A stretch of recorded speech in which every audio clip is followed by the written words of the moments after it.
Hello friends, welcome to my channel. मेरा नाम है चंदन और आप देख रहे हैं एजुकेशन में गुप्त। तो आप सभी के लिए 20 मोस्ट इंपॉर्टेंट क्वेश्चन लेकर आ चुका है दोस्तों, जो कि सोशल साइंस का है, मतलब अर्थशास्त्र, राजनीतिक, उसके बाद में हिस्ट्री, मतलब तीनों विषय का लेकर आ चुके हैं दोस्तों। आज को आपको तीनों विषय को मतलब इसी में क्वेश्चन आपको बताएंगे।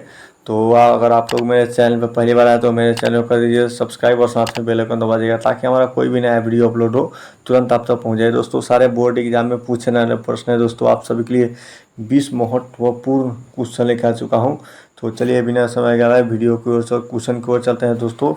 तो आपका पहला नंबर में दिया है, रक्त एवं लौह की नीति का अवलंबन किसने किया था दोस्तों? रक्त एवं लौह के नीति का अवलंबन किसने किया था? नंबर में मिजनी, बी हिटलर और सी बिस्मार्क और डी विलियम एक। तो आपका इसका राइट आंसर होगा दोस्तों सी होगा, बिस्मार्क ने किया था रक्त एवं लौह की नीति का अवलंबन दोस्तों। आपको इसको सही से नोट कर लेना है। तो चलिए अगले क्वेश्चन की ओर चलते हैं। दूसरे नंबर आपको दे रहा है, फैक फट की संधि कब हुई थी दोस्तों? फैक फट की संधि कब हुई थी? ए नंबर में 1964 ईस्वी, ए नंबर में 1864 ईस्वी, बी में 1866 ईस्वी और सी में 1870 ईस्वी और डी में 1871 ईस्वी। तो आपका इसका राइट आंसर होगा दोस्तों डी होगा दोस्तों। 1871 ईस्वी में फैक फट की संधि हुई थी। आपको इसको सही से नोट कर लेना है, ये सारे बोर्ड एग्जाम में पूछने वाला प्रश्न है दोस्तों। तो चलिए बिना समय का अगले क्वेश्चन को चलते हैं। तो तीसरे नंबर पर है, बोल्शेविक क्रांति कब हुई थी? बोल्शेविक क्रांति कब हुई थी? ए नंबर में फरवरी 1917 ईस्वी में और बी में नवंबर 1917 ईस्वी और सी अप्रैल 1917 ईस्वी और डी 1905 ईस्वी में। तो आपका इसका राइट आंसर होगा दोस्तों बी होगा, नवंबर 1917 ईस्वी को बोल्शेविक क्रांति हुई थी दोस्तों। आपको इसको सही से नोट कर लेना है। चलिए अगले क्वेश्चन को, लाल सेना का गठन किसने किया था? लाल सेना का जो लाल सेना था उसका गठन किसने किया था? Number Karl Marx, B Stalin और सी टास्टरस और सी कार्यसकी।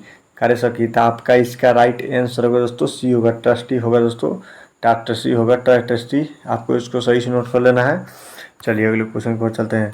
तो आपको 5वें नंबर में दिया रहा है, चंपारण विद्रोह कब हुआ था? चंपारण विद्रोह कब हुआ था? नंबर 1916 ईस्वी और बी में 1919 ईस्वी और सी में 1918 ईस्वी और डी में 1917 ईस्वी। तो आपका इसका राइट आंसर होगा दोस्तों 1970 ईस्वी होगा दोस्तों, डी होगा 1970 ईस्वी। आपको इसको सही से नोट कर लेना है। चलिए अगले क्वेश्चन को चलते हैं। तो आपको 6ठे नंबर में दिया जा रहा है, स्पेनिंग जेनी का आविष्कार कब हुआ? स्पेनिंग जेनी का आविष्कार कब हुआ? और ए में 1769 ईस्वी और बी में 1765 ईस्वी और सी में 1773 ईस्वी और डी में 1775 ईस्वी। तो आपका इसका राइट आंसर होगा दोस्तों बी होगा, 1765 ईस्वी को स्पेनिंग जेनी का आविष्कार हुआ था दोस्तों। आपको इसको सही से नोट कर लेना है। तो चलिए अगले क्वेश्चन को चलते हैं। तो आपको 7 नंबर में दिया रहा है, सेफ्टी लैंप का आविष्कार किसने किया था? सेफ्टी लैंप का आविष्कार किसने किया था? नंबर जेम्स हरग्रीव्स में और बी में जॉन्स के और सी क्रॉम्पटन और डी में डेवी। तो आपका इसका राइट आंसर होगा दोस्तों डी होगा, डेवी होगा। आपको इसको सही से नोट कर लेना है। सेफ्टी बेल्ट का आविष्कार डेवी ने किया था, इसको आपको सही से नोट कर लेना है। चलिए अगले क्वेश्चन को चलते हैं। चीन में क्रांति कब हुई थी? चीन में क्रांति कब हुई थी? ए नंबर में 1950 ईस्वी, बी में 1947 ईस्वी और डी में 1985 ईस्वी और डी में 1948 ईस्वी। तो आपका इसका राइट आंसर होगा दोस्तों ये होगा, 1950 ईस्वी को चीन में क्रांति हुई थी दोस्तों। आपको इसको सही से नोट कर लेना है, सारे बोर्ड एग्जाम में पूछने वाले प्रश्न है। तो अगले क्वेश्चन को आपको दिया जा रहा है 9 नंबर में, महात्मा गांधी ने किस पत्र का संपादन किया था दोस्तों? महात्मा गांधी ने किस पत्र का संपादन किया था? ए नंबर में कॉलम विल ने और बी में यंग इंडिया और सी बंगाली और डी बिहारी। तो आपका इसका राइट आंसर होगा दोस्तों ये होगा, यंग इंडिया का निर्माण पत्र का संपादन किया था महात्मा गांधी जी ने, यंग इंडिया का। तो आपका इसको सही से नोट कर लेना है। चलिए अगले क्वेश्चन को चलते हैं। तो आपको इसमें 10 नंबर में दिया है, पहले विश्व बाजार के रूप में कौन सा शहर उभर कर आया था दोस्तों? पहले विश्व बाजार के रूप में कौन सा शहर उभर कर आया था? ए नंबर में एलेक्जेंड्रिया और बी में दिलमुन और सी में मैनचेस्टर और डी में बरहीन। तो आपका इसका राइट आंसर होगा दोस्तों ये होगा, एल के जेंड्रिया होगा दोस्तों, आपको इसको सही से नोट करना है। विश्व बाजार के रूप में उभर कर आया था दोस्तों कौन सा देश? एल के जेंड्रिया, आपको इसको सही से नोट कर लेना है। चलिए अगले क्वेश्चन को चलते हैं। तो 11 नंबर आपको दिया है, मरुस्थलीय मृदा का विस्तार निम्न में से कहाँ हुआ? दोस्तों मरुस्थलीय मृदा का निर्माण निम्न में से कहाँ होता है? नंबर उत्तर प्रदेश, बी राजस्थान और सी कर्नाटक और डी महाराष्ट्र। तो आपका इसका राइट आंसर होगा दोस्तों बी होगा, राजस्थान में हुआ था मरुस्थलीय मृदा का निर्माण। इसको आपको सही से नोट कर लेना है। चलिए अगले क्वेश्चन को चलते हैं। तो आपका 12 नंबर में दिया है, स्पर्पी कृषि किस राज्य में प्रचलित है? दोस्तों स्प्रनी कृषि किस राज्य में प्रचलित है? तो आपको ऑप्शन दिया है बिहार के मैदान क्षेत्र में, और बी में उत्तराखंड, और सी हरियाणा, और डी पंजाब। तो आपका इसका राइट आंसर होगा दोस्तों बी होगा, उत्तराखंड होगा दोस्तों। आपको इसको सही से नोट कर लेना है। स्पर्शी कृषि उत्तराखंड में की जाती है। तो अगले क्वेश्चन को चलते हैं। 13वें नंबर में आपको दिया रहा है, जूट किस जलवायु का पौधा है? दोस्तों जूट की जो खेती होती है वो किस जलवायु में की जाती है, मतलब कि कौन सी एथी में की जाती है? तो आपका ऑप्शन दिया है में शीत जलवायु, और बी में शीत और आर्द्र जलवायु, और सी में उष्ण और आर्द्र जलवायु, और डी में उष्ण एवं जलवायु। तो आपका इसका राइट आंसर होगा दोस्तों 13 का सी होगा, उष्ण और आर्द्र जलवायु होगा दोस्तों। आपको इसको सही से नोट कर लेना है। चलिए अगले क्वेश्चन को चलते हैं। तो आपको 14 नंबर में दिया रहा है, अरेबिका किस फसल की उत्तम किस्म है? दोस्तों अरेबिका किस फसल की उत्तम किस्म है? ए नंबर में चाय, बी कहवा, और सी गन्ना, और डी तंबाकू। तो आपका इसका राइट आंसर होगा दोस्तों बी होगा, कहवा होगा दोस्तों। आपको इसको सही से नोट कर लेना है।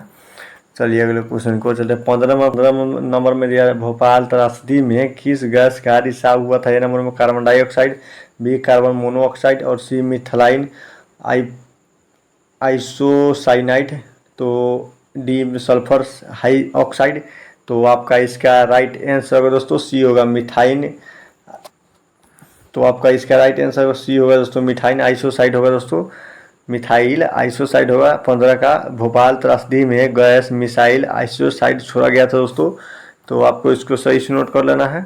चलिए अगले क्वेश्चन को चलते। निम्न में से, तो आपको 16 में दिया, निम्नलिखित में से कौन सा उद्योग दूरभाषा कंप्यूटर आदि संयंत्र निर्माण करता है? दोस्तों तो निम्नलिखित में से कौन सा उद्योग दूरभाषा कंप्यूटर आदि संयंत्र का निर्माण करता है? नंबर में स्टील, बी इलेक्ट्रॉनिक, और सी जल्यूमिनियम, और सी सूचना प्रौद्योगिकी। तो आपका इसका राइट आंसर होगा दोस्तों बी होगा, इलेक्ट्रॉनिक होगा दोस्तों, जो कि दूरभाषा कंप्यूटर आदि का निर्माण करता है, इलेक्ट्रॉनिक का है।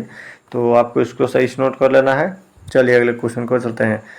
तो आपका 17 नंबर में दिया जा रहा है, कहलगांव तापीय विद्युत परियोजना किस जिले में अवस्थित है? दोस्तों कहलगांव तापीय विद्युत परियोजना किस जिले में अवस्थित है? नंबर में भागलपुर, बी मुंगेर, और सी जमुई, और डी में साहेबगंज। तो आपका इसका राइट आंसर दोस्तों ये होगा, भागलपुर में है दोस्तों। कहलगांव तापीय विद्युत परियोजना स्थित है भागलपुर में। तो आपको इसको सही से नोट कर लेना है। चलिए अगले क्वेश्चन को चलते हैं। 18 नंबर आपको दे रहा है, क्रांति तापीय विद्युत परियोजना किस जिले में स्थापित है? दोस्तों ए नंबर में पूर्णिया, बी सिवान, और सी मुजफ्फरपुर, और डी पूर्वी चंपारण। तो आपका इसका राइट आंसर दोस्तों सी होगा, मुजफ्फरपुर होगा। आपको इसको सही से नोट कर लेना है। क्रांति तापीय विद्युत परियोजना मुजफ्फरपुर में स्थित है, इसको आपको सही से नोट कर लेना है। चलिए अगले क्वेश्चन को चलते हैं। 19 नंबर आपको दे रहा है, ऊंचावच प्रदर्शन के लिए हैस्यूर विधि का विकास किसने किया था? दोस्तों ए नंबर में गुटेनबर्ग, और बी में लेहमन, और सी में गीगर, और डी में रीडर। तो आपका इसका राइट आंसर होगा दोस्तों बी होगा दोस्तों, हेलमन होगा दोस्तों। आपको इसको सही से नोट कर लेना है।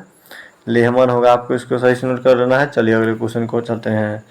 तो आपको 20 नंबर में दिया गया, पर्वतीय छायांक विधि में भू आकृतियों पर किस दिशा से प्रकाश बढ़ने की कल्पना की जा सकती है? दोस्तों जो पर्वतीय छायांक विधि में भू आकृतियों पर किस दिशा से प्रकाश बढ़ने की कल्पना की जाती है? दोस्तों ए नंबर में उत्तर पूर्व, बी दक्षिणी पूर्व, और सी में उत्तर पश्चिमी, और सी में उत्तर पश्चिमी। तो आपका इसका राइट आंसर होगा दोस्तों बी का सी होगा दोस्तों, उत्तर पश्चिमी से पर्वतीय छायांक विधि में भू आकृतियों पर दिशा से प्रकाश बढ़ने की कल्पना की जा सकती है दोस्तों। उत्तर पूर्व पश्चिम से होगा दोस्तों, आपको इसको सही से नोट कर लेना है। उत्तर पश्चिमी से होगा, इसको आपको सही से नोट कर लेना है।